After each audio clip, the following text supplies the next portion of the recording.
So this is Paul, and this morning I just wanted to show you guys a quick video of where we live at in Ambohimahatsinjo. We've been working out here for about a year and a half, but about a year ago we were able to find a small house that somebody let us use for free, and it's a very traditional house.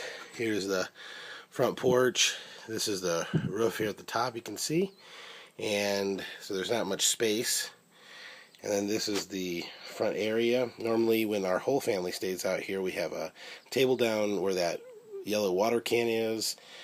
We've got our fire cookers, our little charcoal cookers right here. We have about 2 or 3 of those usually. But when it's just myself and I stay here by myself, then I'll have just one cooker. Sometimes I won't even use that just because I will be at staying at another place with the guy that I work with, Ernest, and there's somebody that takes care of our food when we're there. So we'll go down through here. The front porch here is about 5 feet from left to right, and about 10 feet or so long, maybe 12 feet. This is the main hallway off to the door over here. That is a little room which you can access from this hallway right here. But this is traditional Malagasy housing. The door to the right there goes into the normal kitchen.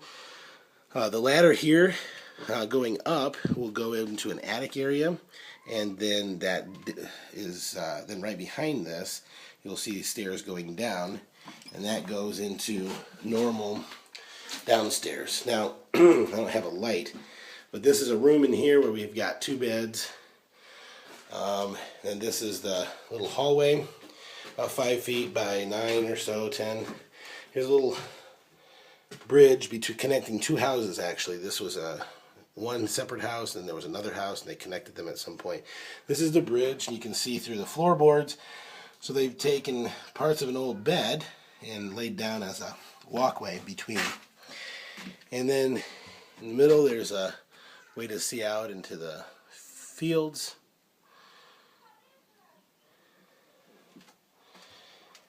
And this is the room that the children will stay in. This is my bed that I slept in last night, and then there's where the kids would normally stay. That's some of our stuff, a few benches, all made here in Madagascar. We bought them in town and then brought them out here. Just dishes, secondhand dishes that we bought from a missionary leaving. And then this is down here is where the boys will stay. And there's another bed that isn't actually used because the kids like to double up. And so window out, there's a house at probably about 4 feet away from the edge of this window. And then, like I said, our stuff, table, bin, we've left some food out here. And I was going to eat it a couple times and ended up bringing something else. And here's out a window. So for a family of 9, this can be a kind of a small space. But on the other hand, for one person, it can be more than adequate.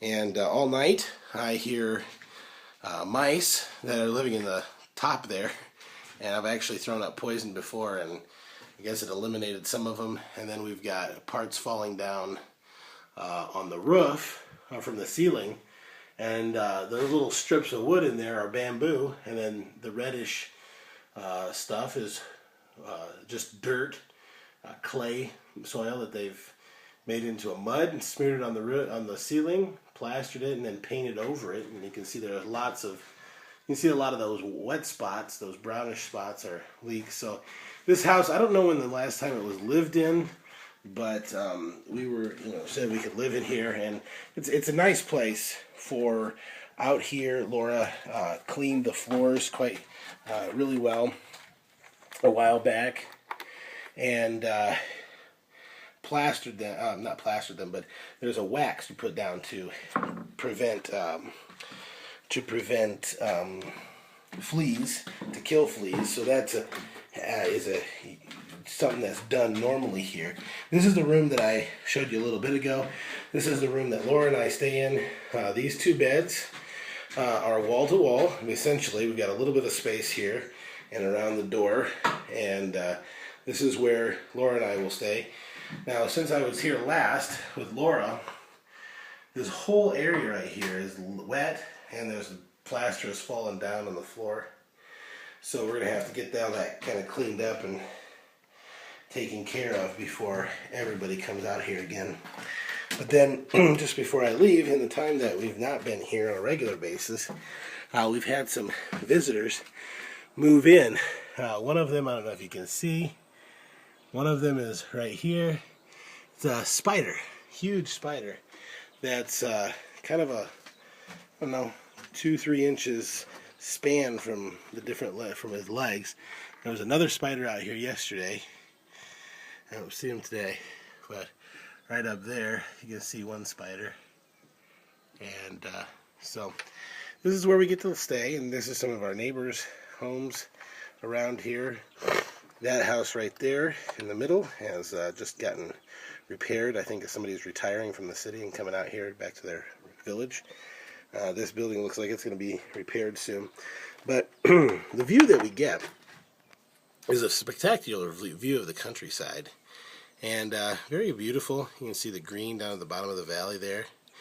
Reminds me of that Disney Mickey's Jack and the Beanstalk with Mickey and Happy Valley.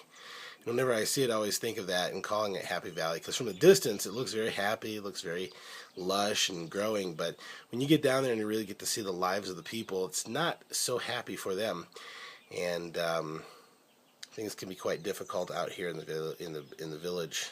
So that's my report from Ambohimahatsinjo. We'll be hopefully doing a few more of these videos to show you what we do and some things of how life is out here.